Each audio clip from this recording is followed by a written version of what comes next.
Our delivery service makes it easy to get the fresh food you need. Just go online or use the app. First, sign in or create an account.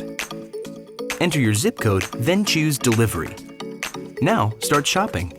Use Start My Cart, or try the search function, or browse for items.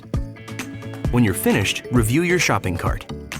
You can allow substitutions and add special instructions. Then, select Checkout Delivery Items. Choose a date and time for delivery. In many areas, you can select Leave at my door, then Continue to payment. Add your mobile number for substitution updates and for notification when we're on our way. Choose your preferred payment method, select Submit Order, and we'll handle it from there. You'll receive a confirmation email or text, but you can modify your order anytime before your shopper starts picking your items. And that's it. If you've chosen no contact delivery, your driver will leave your groceries on your doorstep. We look forward to serving you.